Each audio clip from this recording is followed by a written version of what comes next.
Okay, mayong mudto na usab kanatong tanan Luzon, Visayas, Mindanao. Mayong mudto Philippines, mayong mudto world, mayong mudto universe. Ana na punta mga higala nila nga itong tulumanon si kahanginan C-on-A, Cathy Cases on Air, o ako lang gihapon kini yung ubus nga alagaan Reverend Padre Edwin Academia at kababay ng adlaw ng usab karon nga Webels Beach sa 28 na kini sa bulan sa kini Nobyembre tuig 2024. So kumusta naman mga higala? Nang hinaot kita nga ana kamong tanan sa Kapiskay panglawas, walay ubo, walay hilanat, walay sipon, walay sipitstian, wala tanan apan nagginhawa pa. Ayan no. Muna giniingon sa akong higala nga si Richie Di Horsi, it is better to have bad breath than to have no breath at all. Ayan. Bidira na may higala niya po di manut pras. Aron mabad breath dili mas maayo yun nga nato ang gininhawa murag gininhawa nga gikan sa langit. Ayan. Wala. Naalala, may mundo na kanatong tanan ako na yung timbayao ng timbayang buntag ang ato ang mga classmates si Padre Obing Masyon din na sa Larina, si Father Dami Hiramis din na sa may Himalalod o gingamanusab si Tonton Arnaiz din na sa may Patingger. Ayan, no? O gingamanusab ang mga contemporaries ako mga kaubanan nga mga pare, no? Of course ang atong talahoron nga obispo bisa Polito B. Cortez, sabi nga ang ako mga kaubanan pare sa Diocese of Dumaguete pinanguluhan sa atong kining Vicar General, no? Si Monsignor Glenn Gorsiga. Nahala, no? Maayong mudto na kanaton tanan ug nang hinaot kita nga anaa kitang tanan sa Kapiskay sa panglawas ni ining kamudtuon.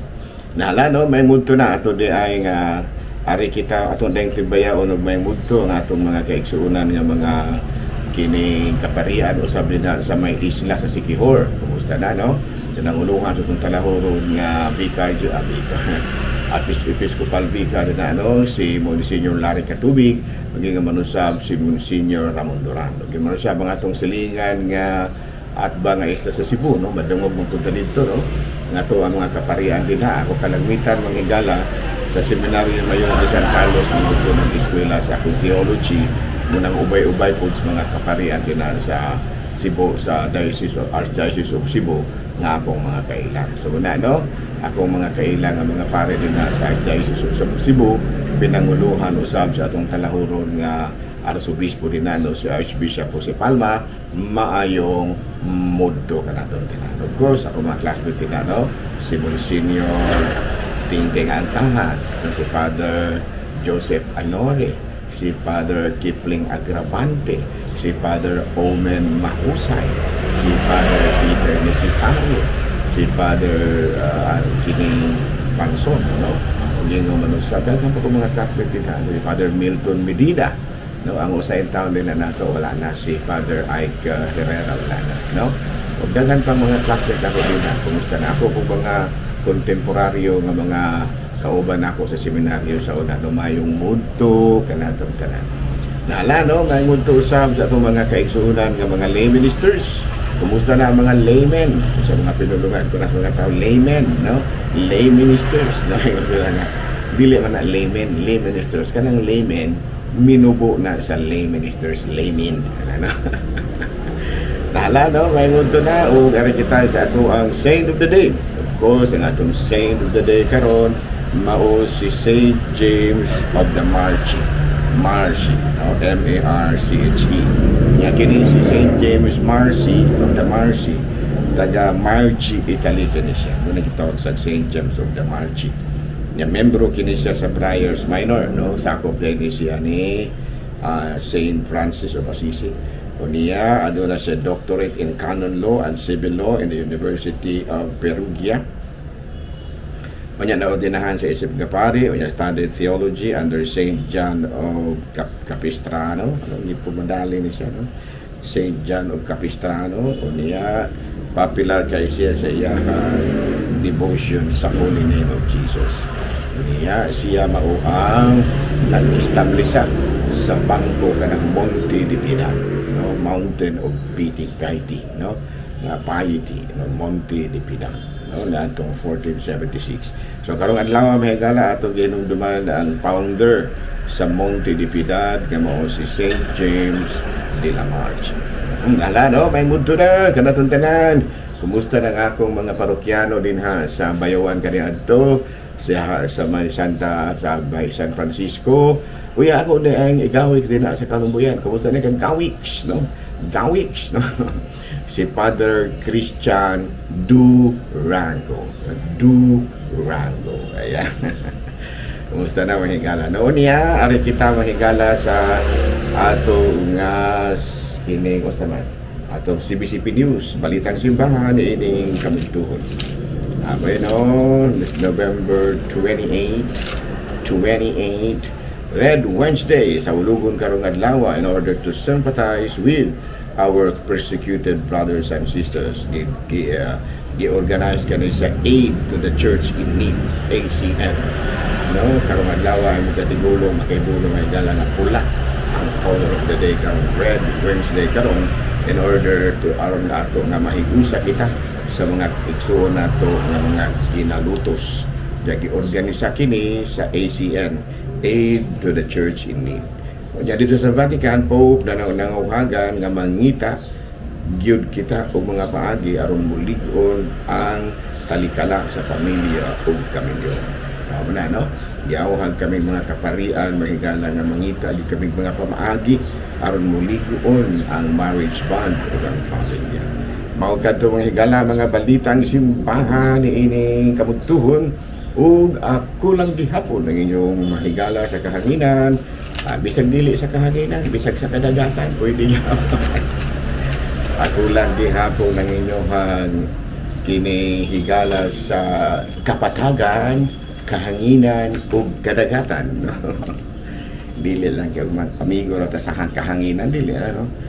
Ang inyong higala sa kahanginan, sa kapatagan ug sa kadagatan. Si Padre kanina. Okay, no? Kamusta naman ka ng building? Ay, okay na kayo ko pa de. Wala na ko'y ughat. Wala dito naman ang imong tingog kurang kagipingot. Ay, anak na dito pa de. Pingutunon ba? Ito, pingutunon. Kumaagod pa de. Kada bang dali ng sipunon ba? Mga bitaw, no? Ikaw, Mr. Cheng. Alam ka na ko, Father, no? Kumusta man imong negosyo? Okay na kayo, Father, no? Kumusta naman imong paryente? Kasi akong paryente, Father. Si Kwan Gon, Alice Gu, si Gu Wap Hing. Pareho na naman sa lugar siguro, Father, no? Pero di naman na paryente. Katabi ko mga insik, Father, no? Minsan din kami paryente, pero pareho na naman apeliya, no? Very good. Nanya, ikaw sa man, may pagkapugo ka. Di ko ako na pala, no? Ako nga negosyo, di ko tangkong, negosyo ko, kaya mga negosyo ko lobbies, negosyo sa unsa, basta din nila mga illegal ba? Very good. Kumusta na? Kumusta ha si Juan? Kumusta ha si Father Christian Durango? Father Christian Durango, kumusta na, no? Kumusta na si Eugene ba? Kailan kay Eugene? Pero ko na ni Eugene ba sa Kalumbuyan, no? Amigo ka na sa ni Father Christian Durango ba? Ba? Kumusta din na ako mga higala din na, no? Ako mga higala din na sa Kalumbuyan. Ako mga higala din na, no? Dila na ako mahingangan kay naung nali akong nailhan kaya sa kabalubaya ka o kuan kabalubaya ka o kulang na ka malimta. Abi naman na tamay gala sa November 28 ang ato ang catechesis. Okay, ang atong sakang karon at the Last Supper, Jesus anticipated the free offering of His life. Nasa ato panahon sa katapusang panihapon gitudlo, no, giistorya o gisay na daan ni Jesus ang iyahang paghalad sa iyahang kaugalingon kanabuhi. Diha sa katapusan panihapon gipahibalo ng daan sa atong Ginoong Jesucristo yang nagsingabot nga magpasakit o kamatayon. Gihimo niya kini nga handumanan sa iyang pagsakripisyo alang sa kapasensuan sa lahat. No, ato kanang masabtan kung atong basahon ang Lucas Kapitulo 22, versikulo 19. Ako ka ng masaktan.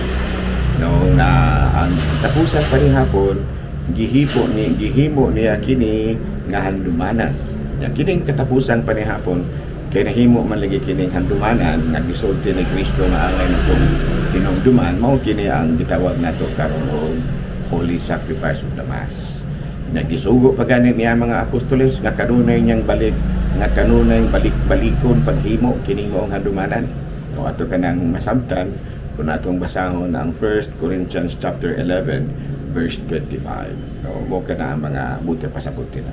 Sa maong paagi gihimo niyang mga pari ang mangiyang mga apostoles. Ito pa sa panahon di ay nga gisaulog ni Kristo ang katapusang panihapon, iyang gihimo ang katapusang panihapon nga usa ka handumanan or memorial, no, nga balik-balikon gyud ng kanang gami kanang bang sa ulugon pagbalik, no, ato kanang masabtan kung basahon nato ang Lucas kapitulo 22 bersikulo 19. Unya balik-balikon gyud ato kanang mabasa sa unang sulat ni San Pablo sa Corinto kapitulo 11 bersikulo 25. Unya pagtudlo na ni Kristo kabahin ni ana sa maong paagi imo ilap iya kung giordinahan nga mga pari at mga apostoles.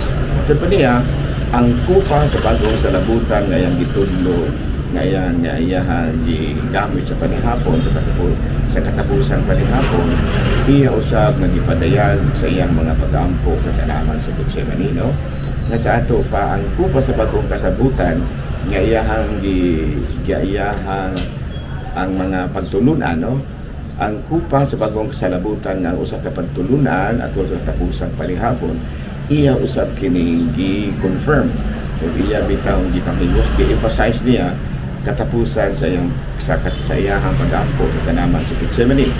Ato ka nang mabasa sa Mateo 26 versikulo 22. Sa namiingon siya na akong kawaton ang kupa sa kasabot sa ang kupa sa pagpasaki. Sa ito pa ang gikunik na itong Ginoong Jesucristo ang Last Supper ug ang iyahang pag-ampo dito sa kining kanaman sa Getsemani. No, niya ang kamatayon ni Kristo na himong paskuhanong sakripisyo nga resulta sa kaluwasan sa katawhan pinaagi sa nating karnero. Kaya ang nating karnero nagtimaan man kini og sacrifice. Sa ito pa ang katapusang panihapon ang kamatayon ni Kristo nahimong usa ka paskuhanong sakripisyo sa kaluwasan nga resulta sa kamatayon sa nating karnero. Ang kamatayon ni Kristo usa ka gasa, no, mo kini ang mga conclusion, no. Ang sakripisyo ni Kristo usa ka gasa nga gikan sa amahan alang sa mga tao. Usa-usab kini kahalad sa anak sa Dios aron bakwion ang atong pagsupak sa Dios. Okay, kita gong mga anak sa Dios nakahimo man lang kita pagsupak, disobedience bakang panahon lang ni Adan ug sa Eva, pero gibakwi kini ni Kristo pinaagi sa iyahang pagpasat, sa iyahang gibakwi kini ni Kristo isip usa ka anak nga nagtuman sa kabuton sa amahan. Ang atong mga pagsupak sa Dios iyang gibakwi pinaagi sa iyang pagsulod sa sugo o kaubuton sa Dios.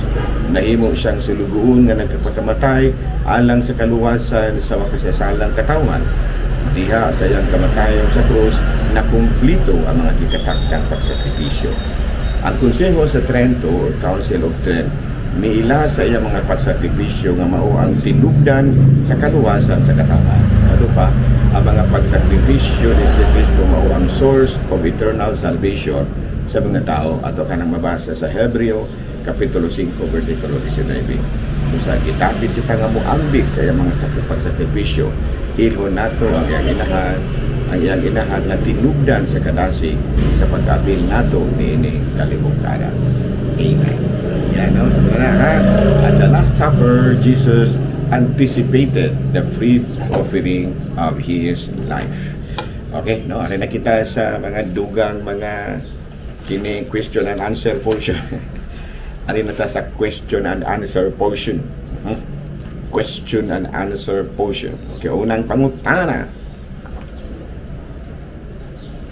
Father, ang mga makasasala kinahanglan bagyong mangumpisan? Ang tubag niya na yes. Kung natong basahon sa Santiago kapitulo 5 versikulo 15, busa pagsugiray kamo sa inyong mga sala ug pag-ampo alang sa usa-usa aron kamo mangayo. Ayan, no? Sa basahon sa Proverbs, sa panultigon, Kapitulo 28, versikulo 13, dili kagayon mo lampo sa kinabuhi, kung taguan mo ang inyong mga sala, isugid kini ug paghinulsol ug kaluy-an ka sa Dios. So ito pangutana, ang mga makasala kinahanglan bagyong mangutusan o natuban do na giingon diri sa buhat sa mga sa panahon sa panultihon. Dili kagayod mo lampo sa kinabuhi kung taguan mo ang imong mga sala, isugid kini ug paghinulsol ug kaluy-an ka sa Dios. Okay, no? O niya sa Juan Kapitulo 20 versikulo 22-23, gisulti niya kini ug unya gihuy pa niya ang iyang mga apostoles ug giingnan, dawatan ninyo ang Espiritu Santo, kung pasayloon ninyo ang mga sala sa mga tao, gipasaylo kini. Kung ang ilang mga sala dili pasayloon, dili usab kini pasayloon. Ayan, no? So klaro na ha. Ito na giingon diri sa Santiago Kapitulo 15 versikulo 16, usa pagsugiray kamo sa inyong mga sala ug pag-ampo alang sa usag-usa aron kamo mangayayo. No, tinahanglan ba gyud nga mangubasal ang makasasala? Ang tubag niya na, oo. Kaya atong basahon sa kining buhat basahon sa panultihon or Proverbs, Kapitulo 28 versikulo 13, dili kagayod mo lampo sa kinabuhi kung taguan mo ang inyong mga sala. Isugid kini ug paghinulsol ug kaluy-an ka sa Dios. Kaya anong ato ang nato gid sulti sa pari, tungod kay ang mga pari sumusulod man sa mga apostoles. Kaya adi nato kalikan nga mga apostoles sa Juan 20 versikulo 22-23, iingnan, dawatan ninyo ang Espiritu Santo, kung pasayloon ninyo ang mga sala sa mga tao, ipasaylo kini. Kung ilang mga tao, kung ilang mga sala, dili ninyo pasayloon, dili usab kini pasayloon. Kung may ingon nga, tao raman ang mga pari, nganong anak mo mga pisal nga tao raman sila, di man na makapakasaylo sa mga. Ayaw, ang ihatag o katungod sa mga apostoles, mao ang sa atong Ginoong Jesucristo. Ano magbuot man tang Kristo kung tagaan niya katungod ang mga apostoles? Unya, pinaagi sa sakramento sa ordinasyon, ang maupong katungod, ipasa po sa mga apostoles, ngadto sa mga obispo, sa mga ilang sumusunod, o mga obispo kung nga sumusunod, ipasa po niini nga rikanamong mga kaparian. Ato pa, bisan tuod kung mga pari lamang kami, aduna kami napanunod nga katungod kapag pasaylo o mga sala. Okay, klaro? Ala. Dinihina lang una, kita kutob ako lang gihapon kini yung ubos nga alagad, Reverendo Padre Edwin Academia Acab, manamilit no sa kaninyo o manalangin ka nato ang Diyos ng kagahos din. Amahan, Anak, Espiritu Santo, tapos na nato ang pagmisa, nato ang karinaw ni Kristo.